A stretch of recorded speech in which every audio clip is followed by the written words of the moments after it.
This study, we are going to En el estudio de hoy, aclararemos algo que resulta confuso para muchas personas. Vamos a demostrar con exactitud que el rapto, al que el apóstol Pablo llama la esperanza bendita, sucederá antes del derramamiento de la ira de Dios y que, como hemos estudiado ya, es un evento diferente a la segunda venida. Dos eventos diferentes para dos pueblos diferentes. En el rapto, los creyentes que aún estén vivos serán removidos, levantados de este mundo y tomados en el cielo. Pero durante la segunda venida, esos mismos creyentes, y también aquellos que ya estaban en el cielo, estaremos todos unidos regresando a este mundo con el Mesías. Eso es a lo que se refiere primero a los Tesalonicenses 3:13.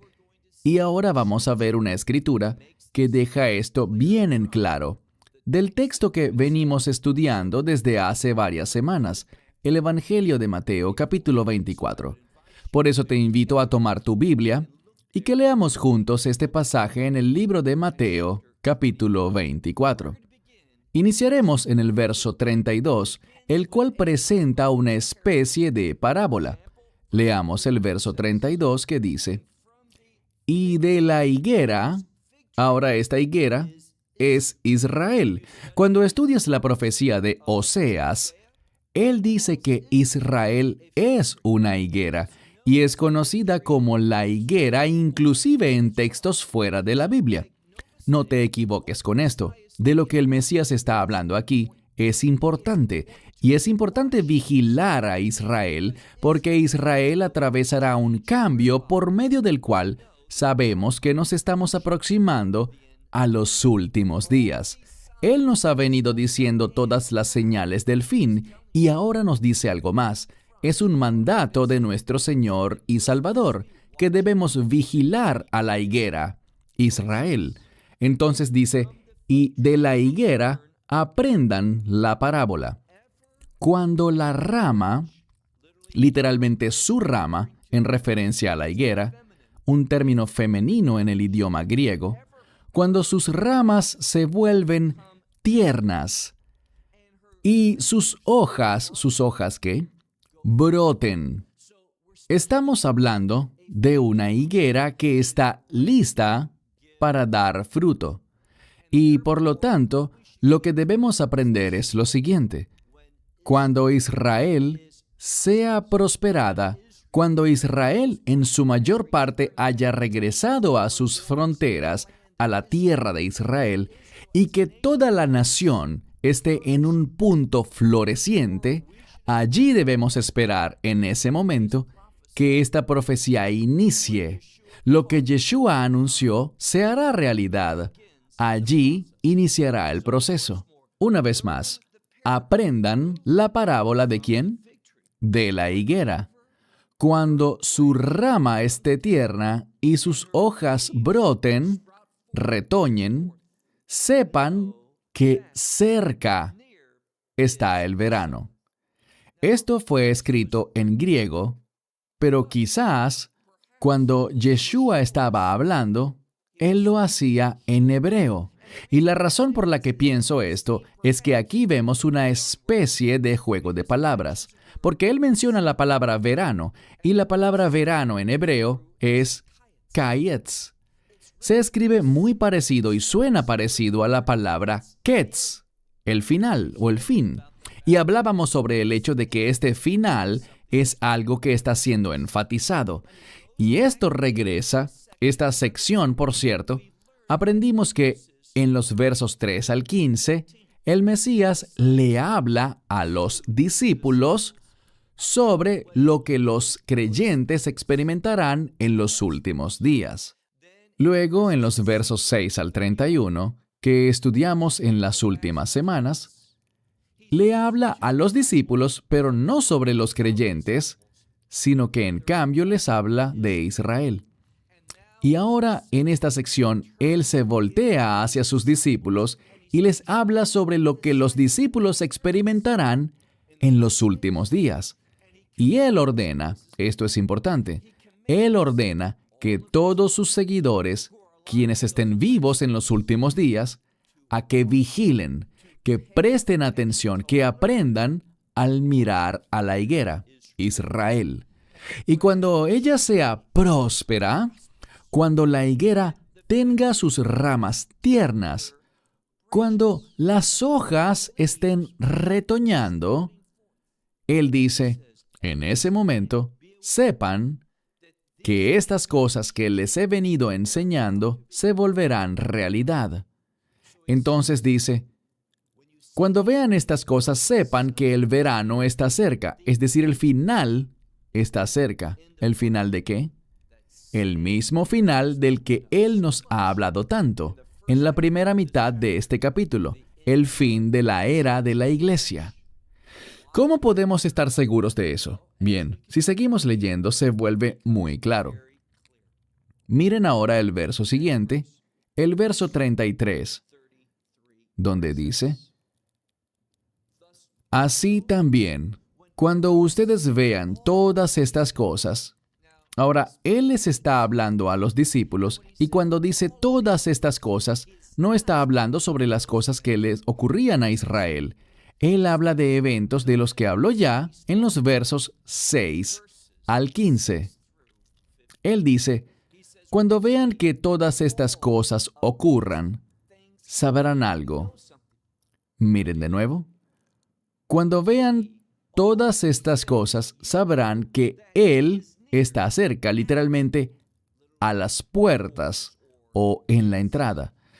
Esto nos habla del Mesías. Sepan que Él está a las puertas. Es plural. Y la razón por la que dice puertas en vez de puerta, y si tu Biblia lo dice en singular, no está traducido correctamente. La razón por la que está en plural es porque Él viene a las casas de todos los creyentes. Él viene a todo creyente para reunirles, para removerles antes de, como dice el verso que repito con frecuencia cuando enseño sobre los últimos días, primera a los Tesalonicenses 5:9, que no hemos sido destinados para la ira, sino en cambio para recibir la salvación. Y por lo tanto el rapto debe ocurrir antes de la ira de Dios. Esta palabra para arrebatarnos no significa preservarnos en un lugar para ayudarnos a sobrevivir y a atravesar la ira de Dios. Eso no es lo que significa la palabra harpazo. Significa arrebatar, remover rápidamente, y eso es lo que hará, y lo hará antes de que caiga la ira de Dios. Es muy importante que entiendas esto. Y es exactamente lo que el Mesías nos enseñará. Si no estás de acuerdo ahora, está bien, pero cuando leamos los siguientes versículos se tornará algo obvio.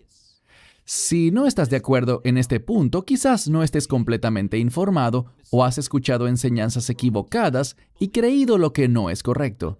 Pero ahora vamos a traer un cambio. Esta es la cura. No son mis palabras, sino lo que Yeshua enseñó. Y no debemos pasar mucho tiempo debatiendo lo que dice. Solo tomaremos la interpretación simple. Lo que dice literalmente. Leamos de nuevo, dice, sabrán que Él está cerca, a las puertas, es decir, Él viene por todos los creyentes. Verso 34. De cierto les digo que esta generación no pasará. Noten lo que dice. Les digo que esta generación no pasará hasta que todas estas cosas, ¿qué son todas estas cosas? Ahora está hablando de esta generación y está hablando de todo lo que ocurre, lo que Él anuncia en los versos 6 al 31. Todas estas cosas tienen que pasar. ¿Y qué es lo que desencadena el fin de esta era? No el fin de la era de la iglesia, sino el fin de este mundo, en una condición normal. Desafortunadamente, una condición de pecado. ¿Qué traerá un cambio a todo esto? Eso es la segunda venida. el retorno del Mesías para hacer primordialmente tres cosas. Él juzgará y destruirá a los enemigos de Israel, a quienes buscan impedir los propósitos de Dios. Y tras destruir a los enemigos de Israel, Él, en su segunda venida, no hablo del rapto, sino de la segunda venida, cuando Él librará a Israel, salvará a Israel. Mirarán a aquel que fue traspasado y lo recibirán. Un tercio del pueblo, el remanente de Israel. Entonces, lo primero es destruir a los enemigos de Israel. Lo segundo, salvar a Israel. ¿Y qué es lo tercero? Al final de esta era, ¿qué ocurrirá? Una nueva realidad, el establecimiento del reino de Dios. Esas son las tres cosas principales que producirá la segunda venida: libertad para Israel, la destrucción de los enemigos de Israel y el establecimiento del reino de Dios. Eso tiene que ver con la segunda venida, y Él viene por segunda vez al final del derramamiento de la ira de Dios, lo que el libro de Apocalipsis llama la ira del Cordero. Pero no estamos hablando ahora sobre la segunda venida. Él habla con creyentes sobre lo que los creyentes experimentarán, y noten cómo las cosas se hacen más claras. Él dice: de cierto les digo que esta generación no pasará hasta que todas estas cosas sucedan. Verso 35. Los cielos y la tierra, ellos pasarán, pero mis palabras nunca pasarán.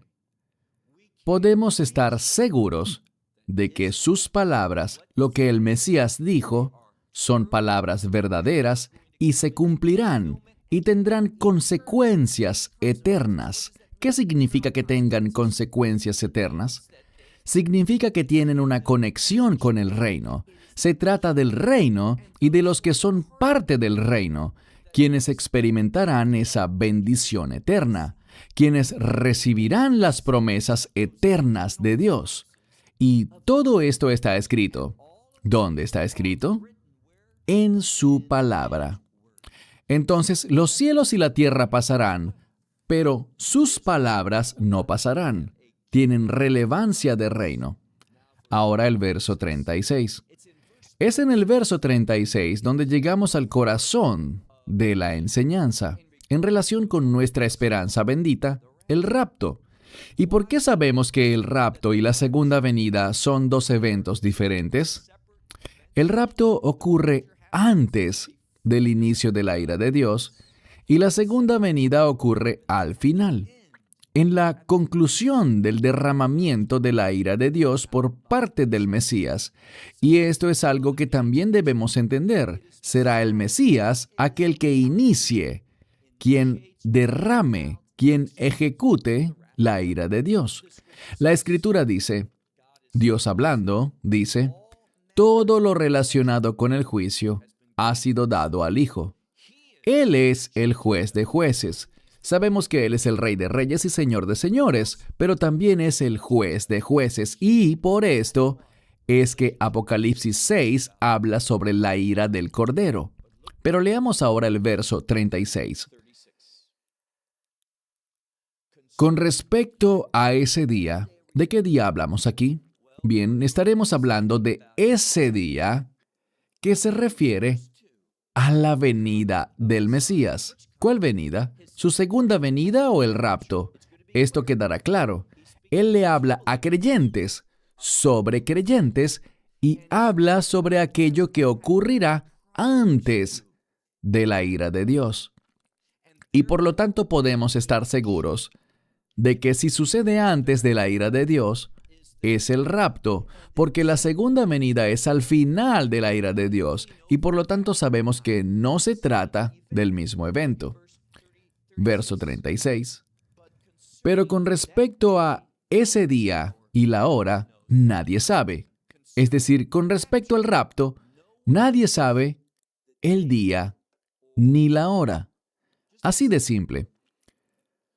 Pero esto no significa que por yo no saber el día o la hora puede ocurrir en cualquier momento. Vemos que hay cosas que deben cumplirse primero. ¿Qué cosas? Las señales que ha venido dando del verso 6 al 15. Esas cosas deben pasar primero. Leamos de nuevo. Con respecto al día y la hora, nadie lo sabe, ni los ángeles en el cielo, y algunas versiones dicen, ni siquiera el Hijo, excepto el único que lo sabe es mi Padre. El Mesías está hablando, y es muy probable, el Textus Receptus deja por fuera esa frase, porque probablemente no esté en el original. La frase, ni siquiera el Hijo. Pero otros manuscritos la incluyen.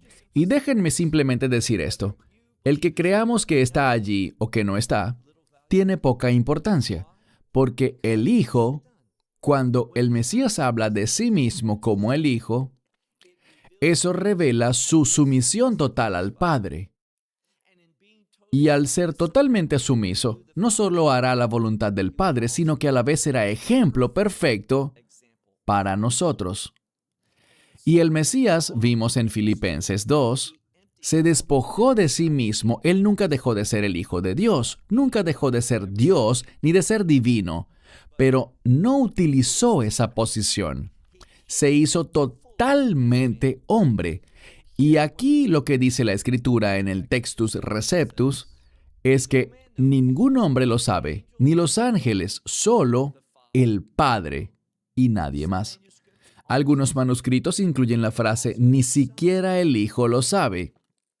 Y si esa frase está realmente en el original, se debe a que el Hijo no se aprovecha de su condición divina, de su divinidad al servir a Dios.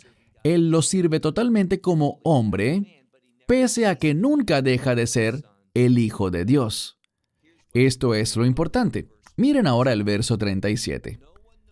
Nadie sabe el día ni la hora del rapto. ¿Cómo podemos estar tan seguros de que hablamos del rapto? Verso 37. Pero, así como en los días de Noé. ¿Por qué es importante? Cuando hablamos de los días de Noé, podemos estar seguros, gracias a lo que leeremos en un momento, que quiere decir antes del diluvio. Cuando dice los días de Noé, se refiere primordialmente a cuando Noé estaba construyendo el arca. ¿Y qué hacía Noé? Él, según dice la Escritura, era un predicador de justicia. Él predicaba sobre la justicia de Dios que manifiesta nuestra injusticia. Y debido a que sé que soy injusto, buscaré arrepentirme, buscaré la misericordia de Dios, buscaré su perdón, su gracia, y querré obedecerle a Él, seguir sus palabras, hacer lo que dice. Pero esa generación no lo quiso. Esa generación fue una generación perversa. Y a pesar de que vieron a Noé construyendo el arca por unos 100 años, nadie más que su familia, su esposa, sus 3 hijos y sus esposas, solo esas 8 personas, entraron al arca junto a los animales que Noé fue instruido a traer al arca. En realidad, los animales vinieron por sí mismos. Y vemos que esto ocurre ¿cuándo? Antes del diluvio. Noten lo que dice la Escritura, leamos con detenimiento. Mira de nuevo el verso 37. Tal como los días de Noé, así será también la venida del Hijo del Hombre.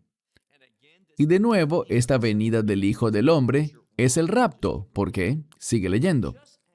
Porque tal como sucedió en sus días, en aquellos días, ellos comían y bebían, se casaban y se daban en casamiento. ¿Cuándo? Así vivían en esos días. ¿Cuándo? Antes del diluvio. Quiero enfatizar esto. Léelo de nuevo.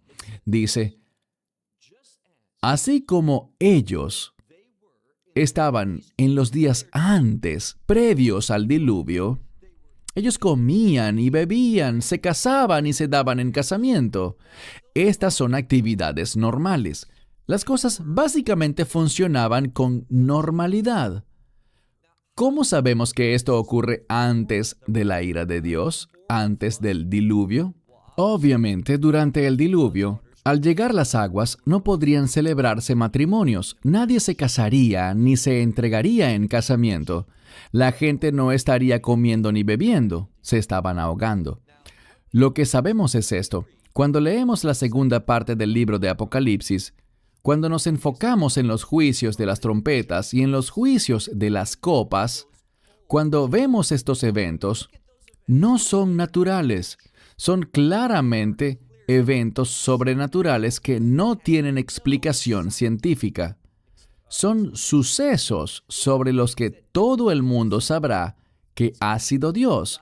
Él está enojado, esta es su ira, pero a pesar de eso, ellos no se arrepentirán. Y aprendamos algo más.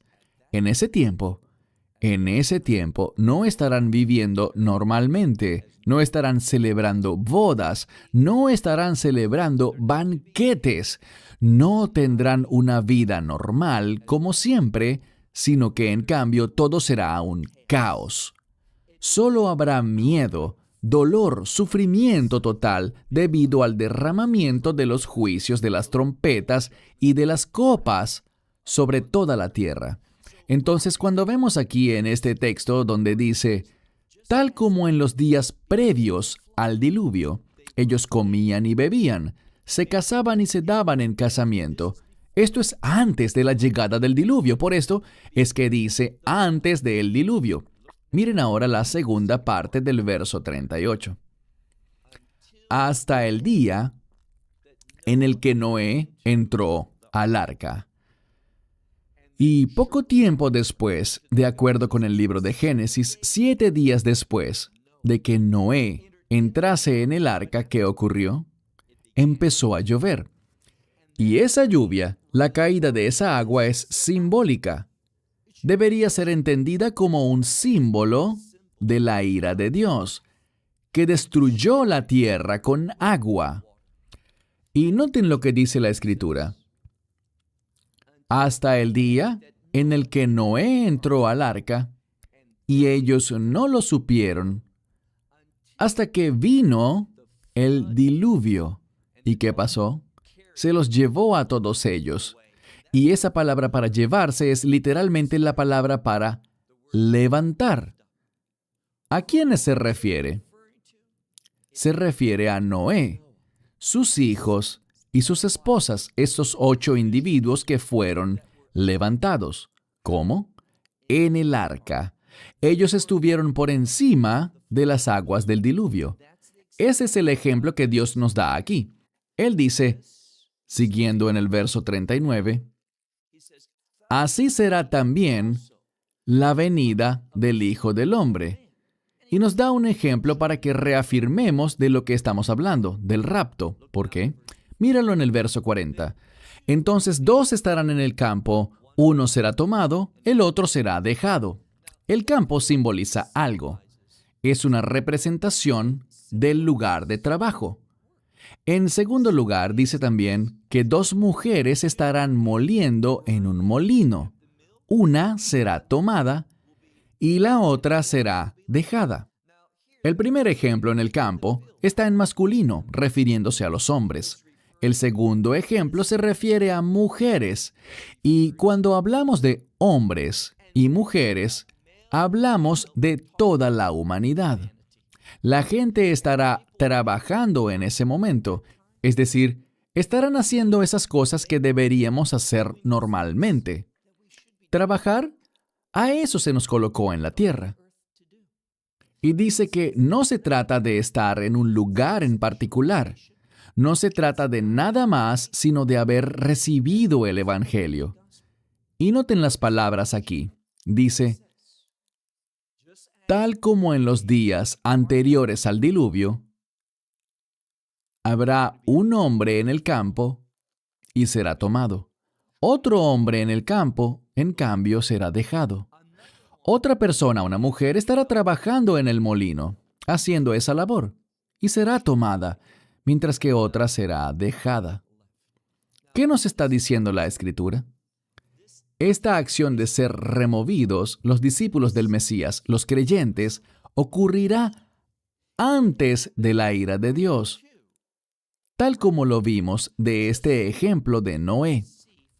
Los días de Noé son un llamado al arrepentimiento para que todos clamen al nombre del Señor. La gente tuvo la oportunidad. La vida seguía con normalidad, comiendo y bebiendo, casándose y dándose en casamiento, pero esto fue antes. Después, ¿qué pasó? El diluvio llegó y ya era demasiado tarde. Pero dice que antes de que eso llegue, esto será lo que ocurrirá. Uno será tomado y el otro será dejado. Una será dejada, la otra será tomada. Todo depende ¿de qué? De cómo respondieron al mensaje de salvación del Evangelio. Miren ahora nuestro último verso, el 42, donde dice: Por tanto ustedes velen. ¿Velen buscando qué? Todas estas señales. Es interesante y la gente ignora esto. Cuando el Mesías enseña sobre su venida en referencia al rapto, él dice: velen, vigilen. ¿Vigilen qué? Todas estas señales que deben ocurrir, que tienen que pasar. Lo que ves desde el versículo 6 hasta el versículo 15. Entonces dice: por lo tanto, velen, porque ustedes no saben qué. El Textus Receptus dice: ¿a qué hora? Creo que la versión de Nestle Allen dice: ¿qué día? Pero los mejores manuscritos dicen: ¿a qué hora? Él dice: por lo tanto, ustedes velen, estén alerta, presten atención. ¿Por qué? Porque ustedes no saben a qué hora su Señor vendrá. Y es muy importante que lo vemos aquí siendo referido como Señor. ¿Es Él tu Señor? ¿Vives en sumisión a Él? No solo que Él sea tu Salvador, sino que ¿es Él el Señor de tu vida? Mi esperanza y mi oración es que así sea. Hasta la próxima semana. Shalom, desde Israel. from Israel. Esperamos que te hayas edificado con el mensaje de hoy y lo compartas con otros. Te invitamos a seguir nuestros estudios cada semana por este canal y por el portal de YouTube de Amarás a Israel. También puedes descargar nuestra aplicación móvil gratuita, Mi Estudio Bíblico. Finalmente, para obtener más información sobre nosotros, visita nuestra web amarasaisrael.org, donde encontrarás otras conferencias de Baruch en audio, video y texto. Hasta el próximo programa. Que el Señor te bendiga en Yeshua HaMashiach, Jesús el Mesías, mientras caminas con Él. Shalom desde Israel.